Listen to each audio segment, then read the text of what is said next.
नमस्कार, बहुत स्वागत है आप सभी का। मैं हूं आपके साथ चेतन पाठक। यहां देखेंगे उत्तराखंड की खबरें। उत्तराखंड में साहसी खेलों को बढ़ावा देने के लिए चलाए जा रहे अपने मिशन के तहत मुख्यमंत्री पुष्कर सिंह धामी ने पूर्णागिरी से जौलजीबी जाने वाले मार्ग पर स्थित चरण मंदिर से उचौली गोट क्षेत्र तक लगभग 12 किलोमीटर के ट्रैक पर रिवर राफ्टिंग की। इस दौरान सांसद अजय टम्टा के साथ जनपद के कई वरिष्ठ अधिकारी भी राफ्टिंग में शामिल हुए। राफ्टिंग के दौरान मुख्यमंत्री ने प्रदेश के नौजवानों के लिए कहा कि नौजवानों को खेलों की दुनिया से जुड़ना चाहिए। रिवर राफ्टिंग की वेशभूषा में ही मीडिया से बात करते हुए मुख्यमंत्री ने बताया कि इस क्षेत्र में रिवर राफ्टिंग जैसे अन्य कई साहसी खेलों के लिए उपयुक्त जगह है। हमारी सरकार लगातार इस तरह के प्रयासों को बढ़ावा दे रही है। पूर्णागिरी क्षेत्र से होकर बहने वाली शारदा नदी में भी रिवर राफ्टिंग को बढ़ावा देने के लिए हम सितंबर माह में यहां रिवर राफ्टिंग प्रतियोगिता का आयोजन करने जा रहे हैं। आवश्यक संबंधित तैयारियां पूरी कर ली गई हैं। हर साल लाखों की तादाद में तीर्थयात्री माता पूर्णागिरी के दर्शन करने आते हैं। हम चाहेंगे कि वे दर्शन लाभ लेने के साथ साथ रिवर राफ्टिंग का भी लाभ ले सके। साथ ही प्रदेश में रोजगार के अवसर भी बढ़ेंगे।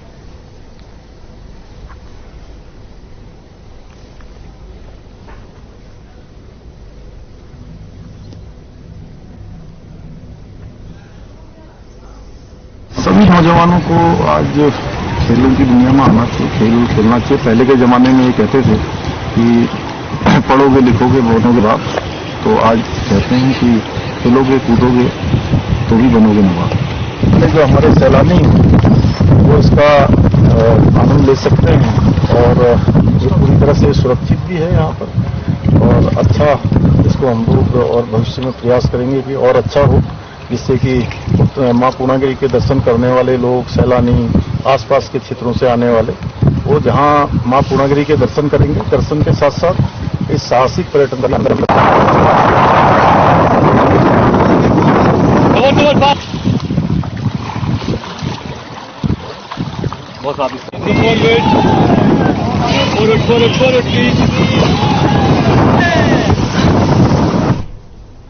हरिद्वार में सड़कों पर अवैध होर्डिंग का जाल बिछा हुआ है। आपको बता दें कि नियमों को ताक पर रखकर जिले में सैकड़ों अवैध होर्डिंग लगाए गए हैं।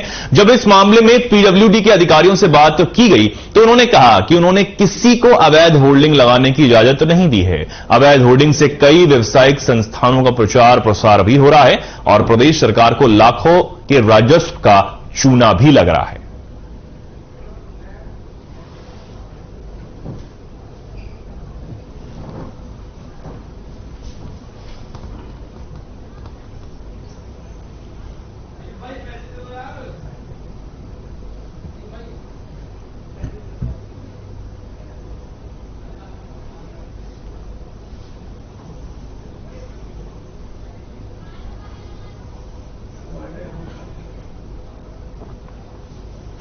खबर हरिद्वार से है, जहां अज्ञात बदमाशों ने सिग्नेचर एंटरप्राइज फैक्ट्री में घुसकर 6 कर्मचारियों के साथ मारपीट की है, जिसमें कर्मचारी गंभीर रूप से घायल बताए जा रहे हैं। वहीं यह पूरी वारदात सीसीटीवी में कैद हो गई है, जिसके आधार पर पुलिस मामले की जांच में जुटी हुई है।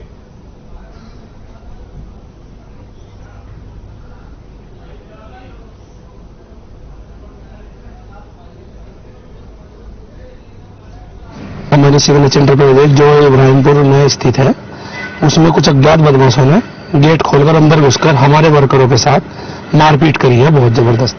मारने के पर्पज से वो लोग थे, डंडे लाठी लेकर आए हुए थे, तलवारें वगैरह थी, पाइप पे लोहे के चाकू थे, बहुत ही खतरनाक तरीके से अपना वो लड़ने के पर्पज से आए हुए थे। किस समय की? ये 6 बजे की बात है और ये घटना 6 बजे से 8 सवा 8 बजे तक चली है। और लड़के आए, हम लोग काम कर रहे थे, वो गेट तोड़ के अंदर आए, हमने बोला कि आ जाओ, ऑफिस में घुसने की कोशिश किया, हमने उनको रोका, वो हमारे पे मारने की कोशिश की, दोबारा पिलाने रफ्तार करके मारा, बहुत ताला वाला सब तोड़ दिया।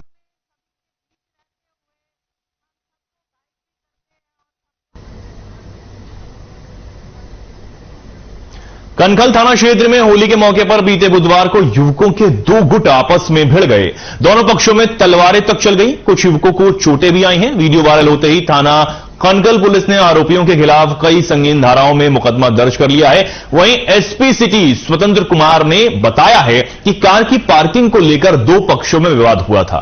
तभी एक पक्ष के द्वारा तलवार लहराई गई, जिसमें दूसरे पक्ष के अंकित नाम के व्यक्ति को चोट आई है। फिलहाल पुलिस इस पूरे मामले की जांच कर रही है।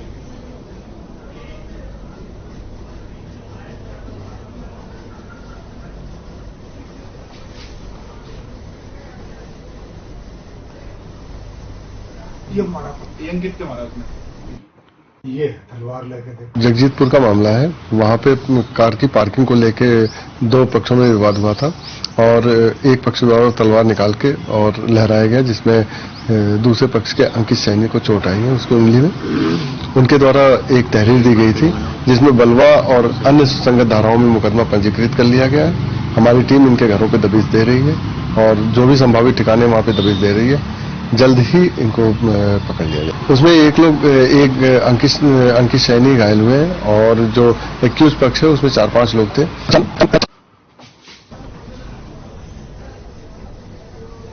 हरिद्वार में बिना पंजीकरण के संचालित हो रहे अस्पताल, लैब और क्लिनिक की जांच पड़ताल के लिए स्वास्थ्य विभाग की ओर से टीम का गठन कर दिया गया है।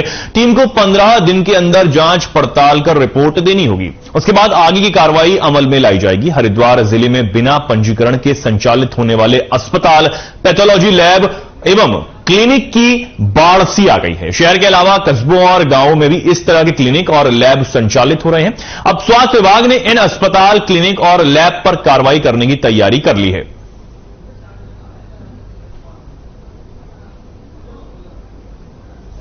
यहां पर स्वास्थ्य विभाग ने टीम का गठन किया है और 15 दिन के अंदर जांच पड़ताल की जो रिपोर्ट है उसे सौंपने को कहा गया है।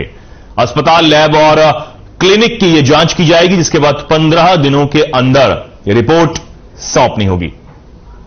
स्वास्थ्य विभाग की तरफ से इस टीम का गठन भी कर दिया गया है।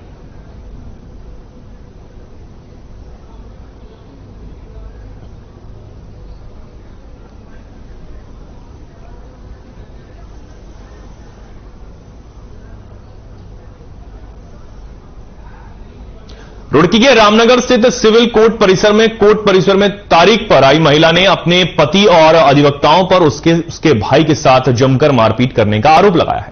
आपको बता दें कि धुतकी ग्राम निवासी महिला का अपने पति के साथ सिविल कोर्ट रामनगर में वाद चल रहा है। वहीं आज महिला अपने भाई के साथ न्यायालय में तारीख पर पहुंची थी। काउंसलिंग के दौरान पति ने महिला को अपने साथ ले जाने से साफ मना कर दिया। महिला का आरोप है कि न्यायालय परिसर में उसके पति और पति के अधिवक्ता ने उसके और उसके भाई के साथ जमकर मारपीट की है। महिला ने आरोप लगाया है कि इसके बाद उसके साथ बहुत बदसलूकी भी की गई और मारपीट तक की गई।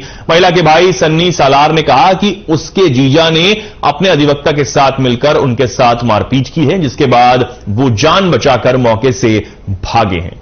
उन्होंने शासन प्रशासन से न्याय की गुहार लगाई है।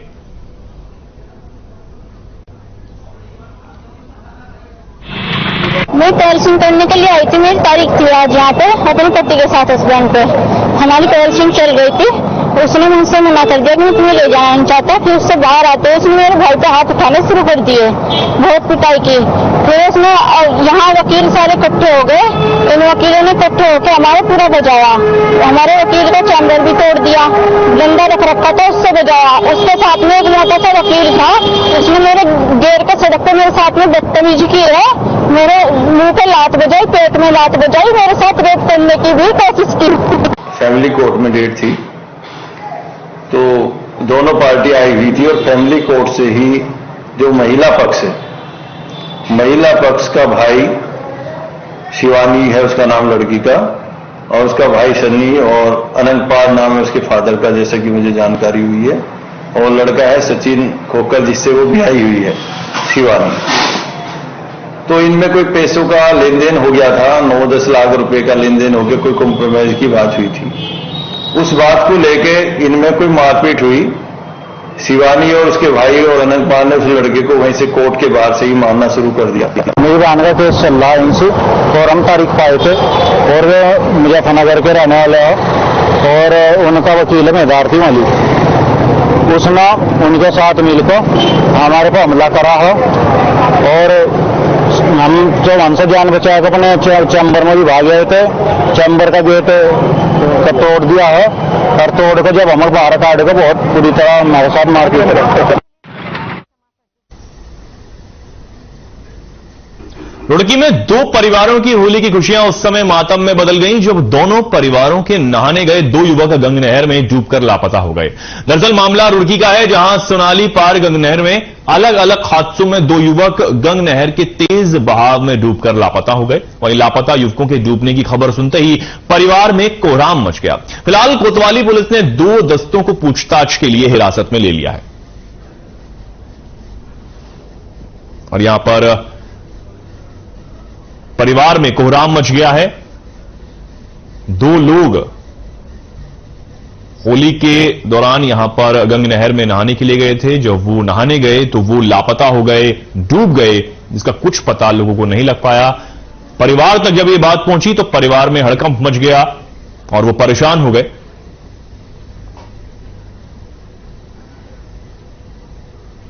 यहां पर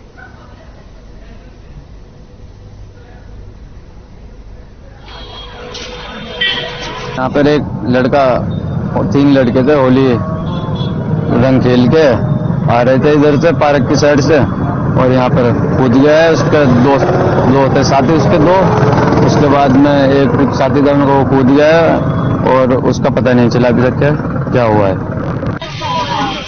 कैसे डूब गए?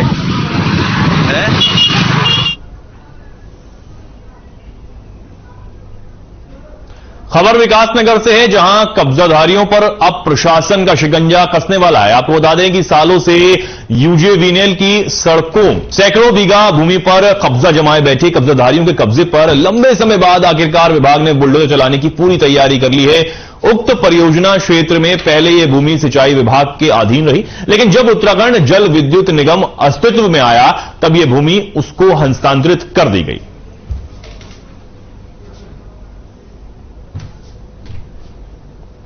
यहां पर बुलडोजर चलाने की तैयारी में प्रशासन अब नजर आ रहा है। भूमाफियाओं पर तगड़ी कार्रवाई और एक्शन की तैयारी में प्रशासन यहां पर नजर आ रहा है।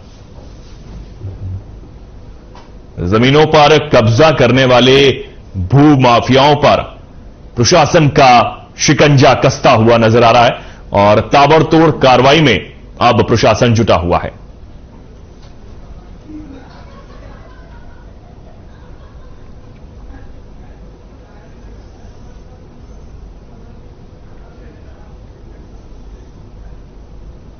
यहां पर जिन्होंने भी जमीन पर कब्जा किया हुआ है उनको प्रशासन ने चिन्हित कर लिया है और अब बुलडोजर चलाने की तैयारी प्रशासन कर रहा है।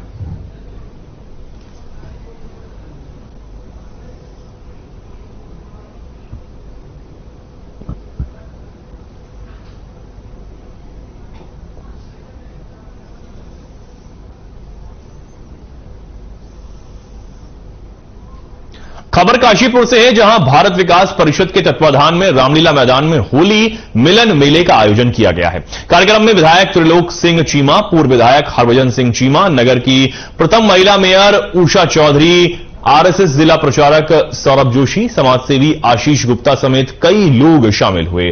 साथ ही भारत माता और स्वामी विवेकानंद जी के चित्र के सम्मुख दीप प्रज्वलन और पुष्प अर्पित कर मेले का शुभारंभ किया गया। मेले में कई राजनीतिक और सामाजिक संस्थाओं के होली मिलन स्टॉल लगाए गए। बच्चों के लिए तरह तरह के झूलों की व्यवस्था भी यहां की गई।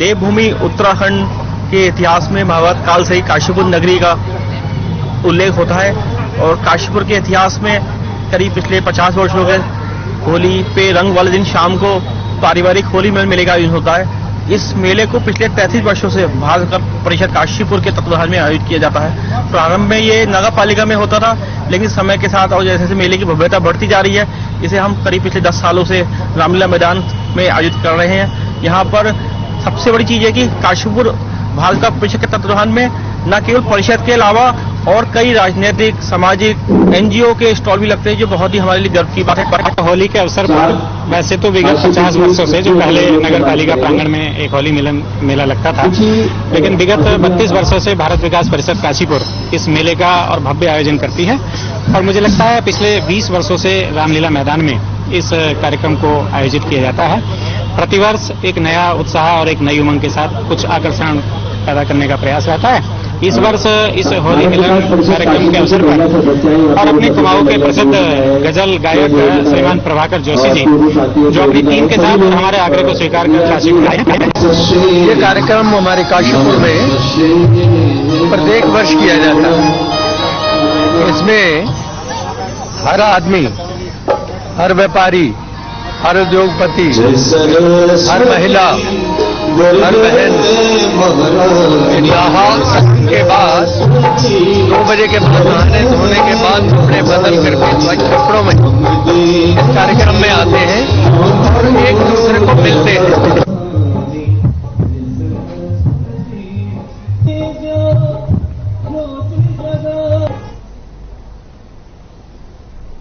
शिफनकोट के बेघरों की वादा निभाओ आंदोलन 9वें दिन भी जारी रहा और शिफनकोट के बेघरों ने शहीद स्थल से नगर पालिका तक विरोध प्रदर्शन किया, जिसमें पूर्व आयुक्त एसएस पांगती सहित कांग्रेस और उक्रात के प्रतिनिधियों ने भी भाग लिया और नगर पालिका प्रांगण में जमकर प्रदर्शन किया। इस दौरान जमकर नगर पालिका अध्यक्ष और मंत्री गणेश जोशी के खिलाफ नारेबाजी भी की गई।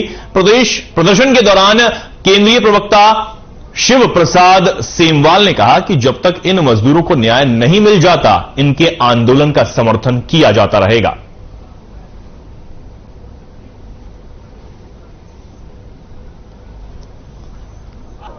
जो आज हमने आंदोलन किया सिफनकोट वासियों के साथ, हमने उन्हें समर्थन भी दिया और दूसरा नगर पालिका जो सो रखी है उसको हम जगाने के लिए आ रखे हैं। और जो उत्तराखंड राज्य सरकार है, वर्तमान में सरकार है, वो पहाड़ विरोधी सरकार है। उन्होंने पहाड़ को उजाड़ने का काम करा, बसाने का काम नहीं करा। एक तरफ तो माननीय मुख्यमंत्री शिलान्यास कर देते हैं, उसे भूमि पूजन करवा देते हैं और बाद में जनता को गुमराह करने का जो काम किया है, तो भ्रष्टाचार की सरकार है और आने वाले समय में पूरी जनता इन्हें सबक देने को वाली है। और दूसरा, आज नगर पालिका अध्यक्ष अनुज गुप्ता को एक खुली चेतावनी देता हूं, जल्द से जल्द अपना वादा निभाओ। जो गरीबों से जो वोट मांगते समय जो तुमने अपने वादे करे, तो वादे जो भूल गए, आने वाले टाइम में जल्द चुनाव नजदीक आ रहा है। देखिए, जो अनुज गुप्ता हैं, ये चेयरमैन जो मसूरी नगर पालिका के हैं, इन्होंने बहुत वादा खिलाफी की है। इनके साथ जब अपना चुनाव लड़ रहे थे तो उससे पहले इनको वो न्यायालय गए और इनको स्टे दिलाया और जब वो स्टे हो गया इन्होंने उनको समर्थन किया और वो जब चुन के आ गए तो उसके बाद उन्होंने इनसे वादा किया था कि इनको वो परमानेंट जो इनकी व्यवस्था करेंगे। उसके बाद इन्होंने वादा खिलाफी करते हुए इनको वहां से उजाड़ा है और दूसरी जगह भी इन्होंने स्थान नहीं दिया। हमारा ये आंदोलन जब तक हमें न्याय नहीं मिलता, जब तक हमें छत नहीं मिलता है, तो ये आंदोलन जारी रहेगा। और जहां तक रही अध्यक्ष जी की बात, इन्हीं के चोर के दाढ़ी में तिनका होता है। उन्हें पता था कि सिपनकोट के जो उन्होंने वादा किए थे वो पूरा नहीं किया। एक फुटबॉल बना रहे हैं और अध्यक्ष जी शायद ये भूल गए कि जो वादा उन्होंने किए थे वो वादा पूरा नहीं हुए। और अध्यक्ष जी, आप जितना भागना है भाग लीजिए, मगर हम आपको छोड़ेंगे नहीं है। जब तक हमें छत नहीं मिलती हम आपको छोड़ेंगे नहीं, कहीं तक नहीं छोड़ेंगे आपको। हम सब बढ़िया। उत्तराखंड कांग्रेस के प्रदेश प्रवक्ता शीशपाल सिंह भिष्ट ने बताया कि ग्रामीण विकास एवं लायन निवारण आयोग ने द्वितीय राज्य स्तरीय पलायन सर्वेक्षण अंतिम रिपोर्ट सरकार को सौंप दी है। उन्होंने बताया कि राज्य में सबसे अधिक अस्थायी पलायन 3 जिलों से हुआ है। अल्मोड़ा जिले में 1090 गांवों से 54,519, वहीं टिहरी गढ़वाल में 906 गांवों में से 41,349 और पौड़ी गढ़वाल के 1,057 गांवों से 29,053 लोगों ने अस्थायी पलायन किया है। उन्होंने बताया कि देहरादून, चंपावत और बागेश्वर के गांवों से कम पलायन हुआ है, जबकि हरिद्वार के रुड़की ब्लॉक में मात्र 6 गांवों में से सबसे कम 250 लोगों ने पलायन किया है। देहरादून, चमोली, टिहरी गढ़वाल, पौड़ी गढ़वाल, बागेश्वर, रुद्रप्रयाग और चंपावत जिलों के ग्रामीण क्षेत्रों में अस्थायी पलायन पर अंकुश लगा है। साथ ही उन्होंने बताया कि उधम सिंह नगर और हरिद्वार में अस्थायी पलायन का प्रभाव अधिक होने के आंकड़े भी प्राप्त हुए हैं। इसके अलावा उत्तरकाशी में अस्थायी पलायन के प्रभाव में अपेक्षाकृत कमी देखने को मिली है। शीशपाल सिंह भिष्ट ने बताया कि उधम सिंह नगर में देहरादून में सबसे कम स्थायी पलायन हुआ है। बीते 5 सालों में उधम सिंह नगर और देहरादून के गांव से अन्य जिलों की अपेक्षा कम पलायन हुआ है। स्थायी पलायन के मामलों में भी अल्मोड़ा, टिहरी गढ़वाल और पौड़ी गढ़वाल ही सबसे आगे है।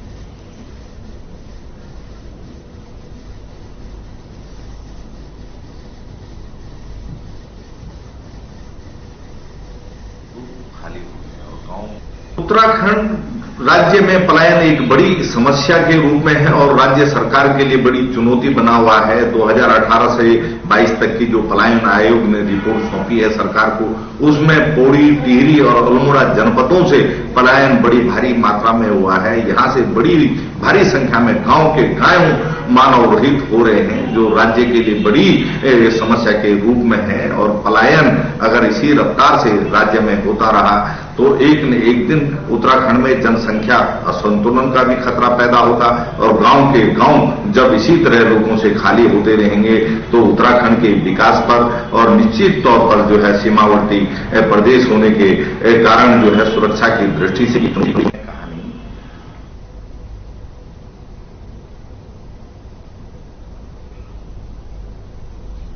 अब खबर पौड़ी से है, जहां आबकारी विभाग पौड़ी की यमकेश्वर विधानसभा के अंतर्गत आने वाले गरुड़ चट्टी पर नियमों को ताक पर रखकर अवैध शराब का ठेका खोलने का आरोप लगा है। इसके मद्देनजर गरुड़ चट्टी के ग्रामीणों ने जिलाधिकारी से मुलाकात कर कार्रवाई करने की मांग भी की है।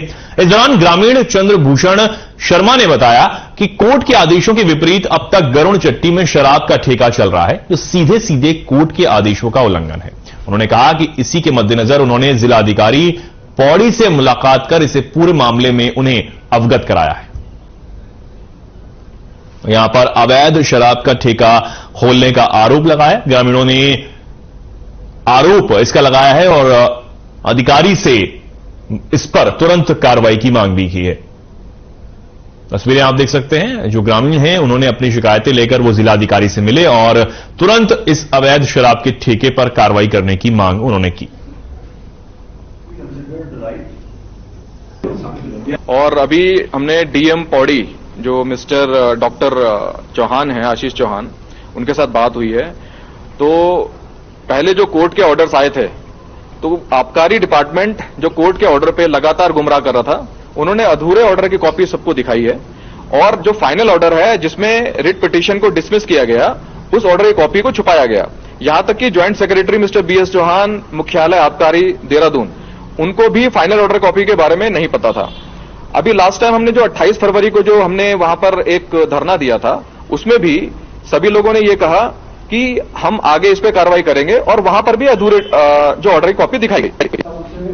रॉन्ग प्रूव नहीं करते, it will be considered right या इंक्वायरी। डीएम के ऑर्डर है वो तो प्रूव कर ही रहा है, इसको समझिए।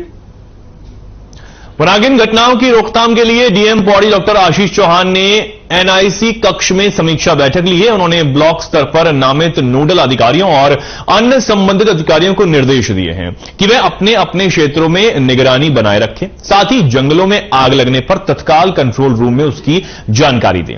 वनागिन की जानकारी कंट्रोल रूम में न देने पर जिलाधिकारी ने खंड विकास अधिकारी और नोडल अधिकारी कोर्ट का स्पष्टीकरण तलब किया।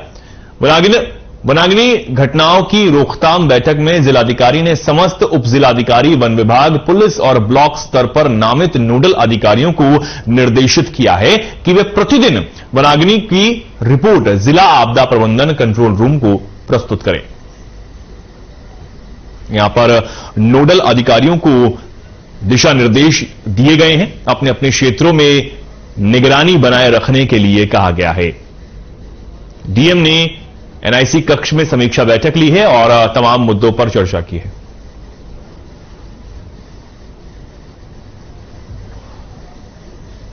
इस बुलेटिन में फिलहाल के लिए इतना ही। नमस्कार।